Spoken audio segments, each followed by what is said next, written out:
हमने अपने last topic में transmission of electrical signal through wires और इसके अलावा transmission of radio signals through space हमने सीखा, जिसमें हमने देखा कि कैसे हम एक जगह से दूसरी जगह डेटा को भेजते हैं बाय यूजिंग वायर और दूसरा इलेक्ट्रोमैग्नेटिक वेव्स के जरिए।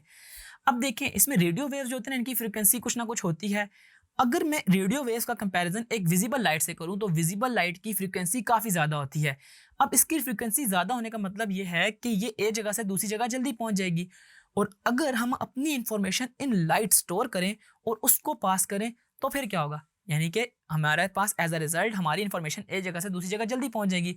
तो आए स्टार्ट करते हैं अपना नेक्स्ट टॉपिक, जिसमें हम देख रहे होंगे transmission of light signal through optical fibres. देखें, हमने ऑप्टिकल फाइबर्स में हमेशा आपको नाम से लग रहा है ऑप्टिकल फाइबर यानी कि ऐसी फाइबर जिसके अंदर लाइट ट्रैवल कर रही हो।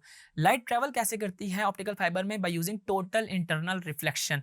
टोटल इंटरनल रिफ्लेक्शन का यही मतलब होता है कि अगर हम लाइट की जो इंसिडेंट लाइट है उसको इतना उसका एंगल इंक्रीज कर दें कि उसके अंदर पार्शियल रिफ्रैक्शन भी ना हो रही हो और टोटल की टोटल लाइट हमारे पास रिफ्लेक्ट कर रही हो, तो उसकी वजह से हमारे पास डाटा लॉसेस कम हो जाते हैं और लाइट की स्पीड काफ़ी ज़्यादा है as compare to radio waves. तो हमारा डाटा किसी एक एंड से दूसरे एंड तक जल्दी पहुंच भी जाता है। और आजकल के मॉडर्न मीन्स ऑफ कम्युनिकेशन में सबसे ज़्यादा लेटेस्ट हमारे पास ऑप्टिकल फाइबर्स ही हैं। ठीक है, तो आपको बस ये पता चल गया कि ऑप्टिकल फाइबर्स और रेडियो वेव्स में क्या फ़र्क है कि रेडियो वेव्स की जो फ्रीक्वेंसी है वो कम होती है as compare to visible light, और विजिबल लाइट की फ्रीक्वेंसी ज़्यादा होने की वजह से हमारे पास जो कम्युनिकेशन है वो थोड़ी सी फास्टर होती है। अब इसी में हमारे पास सबसे इंपॉर्टेंट है कंप्यूटर। कंप्यूटर क्या है? कंप्यूटर एक ऐसी मशीन है जिसके ज़रिए एडिशन, सब्ट्रैक्शन, मल्टीप्लिकेशन और प्रॉब्लम सॉल्व होती है किसी भी किस्म की। अब कंप्यूटर की कंपोजिशन हमारे पास कैसे है, तो मैं अगर आपको बताऊं तो कंप्यूटर ना बेसिकली इसके अंदर एक हार्डवेयर होता है। हार्डवेयर में हमारे पास सीपीयू, मॉनिटर, कीबोर्ड, माउस और इसके अलावा प्रिंटर वगैरह शामिल होते हैं। मतलब कि हर वो चीज़ जिसको हम छू सकें वो हमारे पास हार्डवेयर कहलाएगी। अब इसी के साथ हमारे पास कंप्यूटर का सेकंड पार्ट होता है जिसको हम इंक्लूड कर दें इस हार्डवेयर में, तो हमारे पास कंप्यूटर एक रनिंग फॉर्म में आ जाता है, दैट इज सॉफ्टवेयर।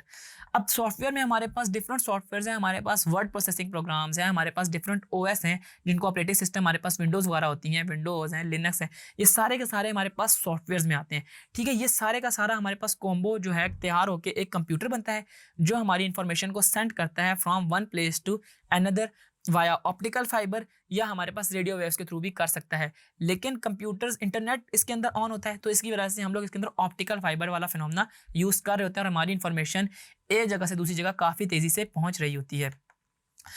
यानी कि आपको ये बात पता चल रही है कि computer plays an important role in our daily life. मैंने आपको इसके बारे में बताया ना कि कंप्यूटर है क्या। अब ये कहाँ कहाँ यूज़ होता है, तो सबसे पहले आप देखें ऑफिसेज में। डिफरेंट ऑफिसेज में हमारे पास कंप्यूटर यूज़ होता है डिफरेंट पर्पसेस के लिए। हम फाइल मैनेजमेंट करते हैं, इसके अलावा हम सिक्योरिटी सिस्टम भी कंप्यूटर्स के थ्रू ही कर रहे होते हैं। उसके अलावा हमारे पास रेलवे स्टेशन में भी यूज़ होता है। रेलवे स्टेशन में किस तरह यूज़ होता है, हमारे पास एडवांस बुकिंग हो रही है बाय यूजिंग इंटरनेट। हम घर बैठे अपने टिकट्स रेलवे के बाय कर रहे होते हैं बाय यूजिंग कंप्यूटर। और इसके अलावा रेलवे में हम बाकी ट्रैक कर सकते हैं अपने शेड्यूल को, कि हमारी फॉर एग्जांपल हमने यहाँ से किसी और सिटी में ट्रैवल करना हो तो हम रेलवे की सारा का सारा ट्रैकिंग सिस्टम देख सकते हैं बाय यूजिंग कंप्यूटर यानी कि इंटरनेट के ज़रिए। उसके अलावा हम होटल मैनेजमेंट में भी कंप्यूटर्स को यूज़ करते हैं और इसके भी अलावा हमारे पास कंप्यूटर के काफ़ी यूजेज हैं। यानी कि बताने का मकसद ये था कि हमारे पास जब भी ऑप्टिकल फाइबर्स की बात आती है तो हम मीन्स ऑफ कम्युनिकेशन को तेज़ करना चाह रहे होते हैं, फास्टर करना चाह रहे होते हैं, और उसमें हम विजिबल लाइट की हेल्प ले रहे होते हैं और इंटरनेट की टेक्नोलॉजी को यूज़ कर रहे होते हैं। इस चैप्टर में हमने इसी के बारे में काफ़ी डिटेल में और भी देखना है। आई होप आपको अभी तक समझ आ गया होगा means of communication. So see you in the next topic जिसमें हम इंटरनेट को देख रहे हैं।